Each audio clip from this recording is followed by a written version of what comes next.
Ed eccoci nel nostro set dedicato allo SPI CGIL del Veneto. Ben arrivato qui con noi Ugo Aggiollo, segretario SPI CGIL Veneto. Grazie di essere qui con noi, di aiutarci, segretario, a comprendere quali sono le novità che sono state introdotte nel 2023, però di recente, e capire se poi hanno attuazione o meno, quali sono le criticità relative alla questione della non autosufficienza.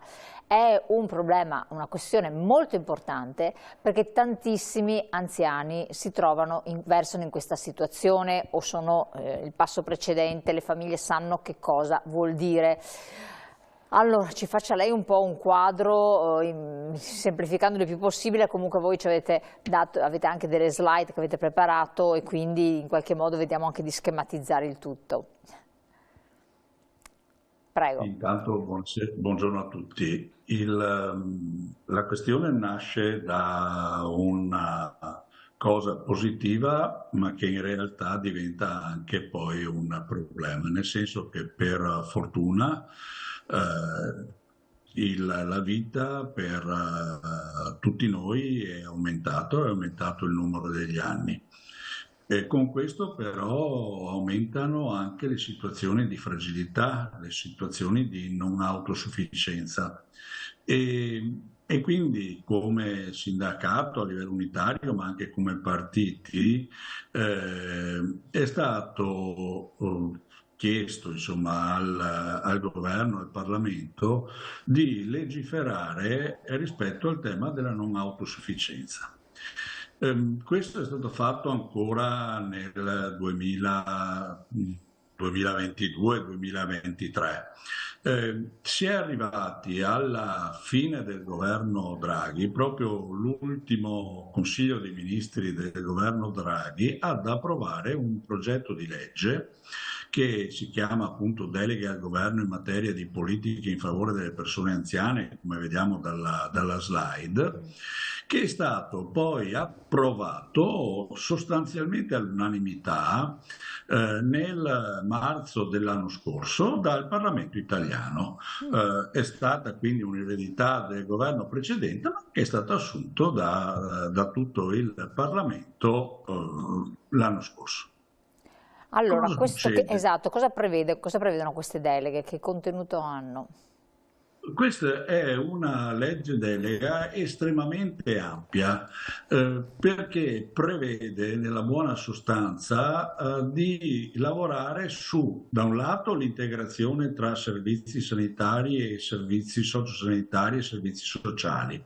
Dall'altro quello di dare delle risposte a quelle che sono le esigenze delle famiglie, ma degli anziani in maniera particolare per quanto riguarda da un lato una vita attiva e dall'altro anche un accompagnamento rispetto alle condizioni di difficoltà fino alle situazioni vere e proprie di non autosufficienza.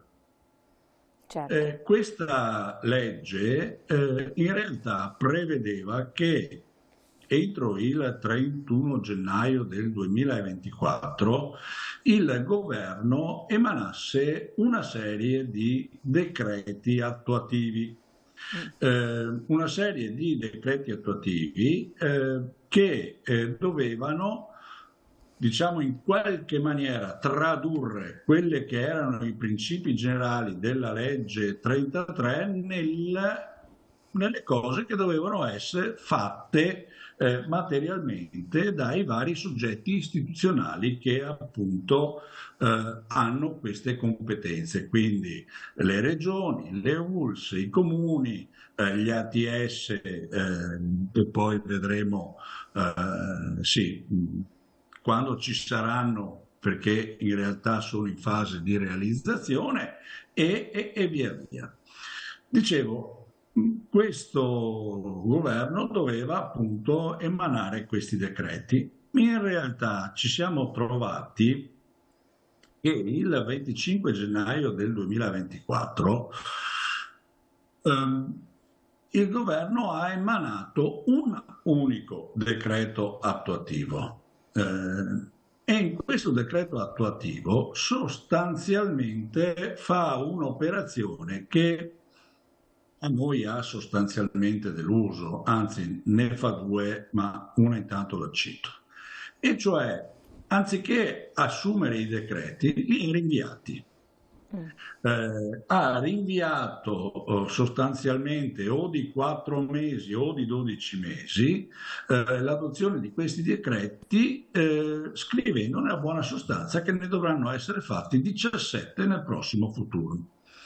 Quindi vuol dire che intanto senza decreto attuativo questi provvedimenti a favore dell'assistenza sociale, delle politiche di aiuto economico alle famiglie, dove c'è questa cosa qua, i servizi di cura, sono sospesi, sono congelati, è così? Esattamente, o almeno non ci sono quelle novità che dovevano esserci. Nella buona sostanza il 2024 diventa, anziché l'anno dell'attuazione, un anno in cui le cose vengono differite. Dall'altro, la seconda questione che noi poniamo è la questione relativa al finanziamento, perché è evidente, insomma, che una legge così importante ha bisogno di avere finanziamenti aggiuntivi rispetto a quello che oggi c'è. Credo, insomma, che tutti capiscano la difficoltà di affrontare questi temi. In realtà questo decreto, appunto, che adesso è all'esame del Parlamento, che dicevo è stato approvato il 25 gennaio dal governo, in realtà fa due operazioni. Uno, sposta tutto al 1° gennaio 2025 anche in fase di sperimentazione. Due, non inserisce risorse nuove, ma semplicemente sposta un po' di risorse. Sposta un po' di risorse, sono 500 milioni di euro in 2 anni tra il 25 e il 26, o dal fondo per la non autosufficienza, quindi da un fondo che già noi dicevamo essere totalmente incapace di rispondere a quelle che sono le esigenze, o fondi del PNRR prendendoli dalla missione 5, missione che già è stata in qualche maniera tagliata in sede di approvazione del bilancio dello Stato, e quindi nella buona sostanza non mette risorse aggiuntive, le sposta, sapendo che questo aumenterà oggettivamente le difficoltà che già c'erano rispetto agli altri capitoli. Terza questione, dicevo prima, l'unico intervento nuovo, se possiamo dirlo così, che è stato molto illustrato al momento dell'approvazione del decreto, cioè quello sul reddito universale. Cioè la prestazione universale sostanzialmente. Prestazione universale, sì, esatto, che fa un'operazione, dicevo prima, che da un lato la sposta al 1° gennaio 2025, per cui sarà erogata in via sperimentale per 2 anni, nel 25 e nel 26. Vediamo la slide successiva, infatti, perché allora questa, intanto per precisare, questa misura dovrebbe integrare l'indennità di accompagnamento o sostituirlo addirittura in tutto o in parte? Esatto.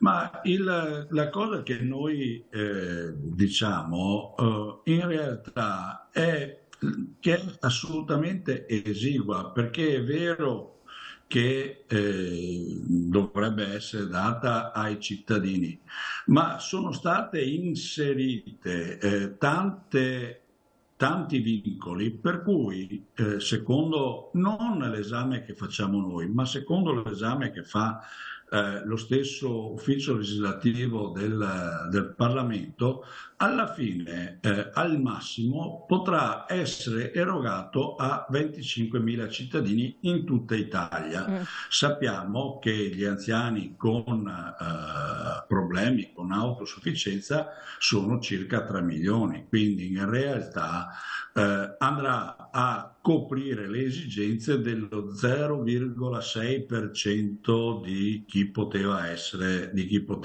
interessato. Perché l'altra limitazione perché, è il reddito ISEE di sotto i per, 6.000 euro? perché va corrisposto solo ed esclusivamente a anziani che abbiano più di 80 anni, che abbiano una situazione di invalidità molto grave, che abbiano già l'indennità di accompagnamento e che abbiano un reddito ISEE inferiore ai 6.000 euro annui. È evidente, insomma, che una condizione di questo tipo riguarda solo ed esclusivamente degli anziani che siano non solo in situazione di non autosufficienza, ma anche sostanzialmente in situazione di indigenza, e quindi in realtà non dà una risposta alla stragrande maggioranza delle famiglie degli anziani che oggi vivono questa condizione di fragilità. Tra l'altro anche con un'operazione che noi in qualche maniera contestiamo anche rispetto alla stessa età, perché questa soglia di età per dare questa indennità. Ci possono essere persone in situazione di non autosufficienza, in situazione grave, anche con un'età inferiore a quella che è stata indicata. Ecco, praticamente, siccome un numero limitato di quelli che sono beneficiari, ne saranno beneficiari, siccome questi provvedimenti successivi ancora non sono pronti, ci vorrà del tempo, voi che cosa chiedete, cosa pensate di fare, cosa vi aspettate, insomma, o avete già interagito con il governo per chiedere spiegazioni, lumi a riguardo? Noi da questo punto di vista abbiamo già inviato e tra l'altro come CGIL CISL UIL in questo caso, quindi in termini assolutamente unitari, sia al governo e sia al Parlamento che sta esaminando quelle che sono le nostre controproposte rispetto a tutto questo.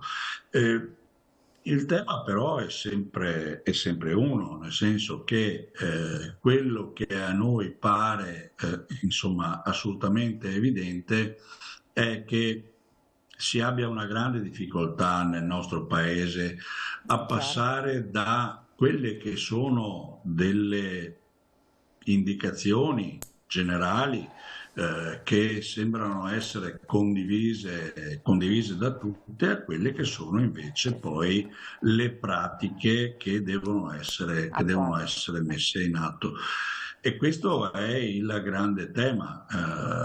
È evidente, insomma, che da un lato bisognerebbe assolutamente anticipare l'emanazione dei futuri decreti attuativi, e dall'altro bisognerebbe decidere in che modo far fronte in maniera molto più forte a quelle che sono le necessità e le esigenze dei cittadini. Che vengono sotto. Esatto. Segretario, io la ringrazio tantissimo, vi terremo aggiornati su questa situazione, grazie naturalmente alla collaborazione dello SPI-CGIL, le auguriamo buon proseguimento, buon lavoro e ci risentiamo per queste cose. Il tempo è letteralmente volato, avete visto, sono questioni molto molto importanti da tenere sott'occhio, soprattutto per quelle tante persone che possono essere coinvolte e interessati, perché poi le cose o si sanno e quindi si può fare istanza per ottenere certi benefici, se no si perdono e basta.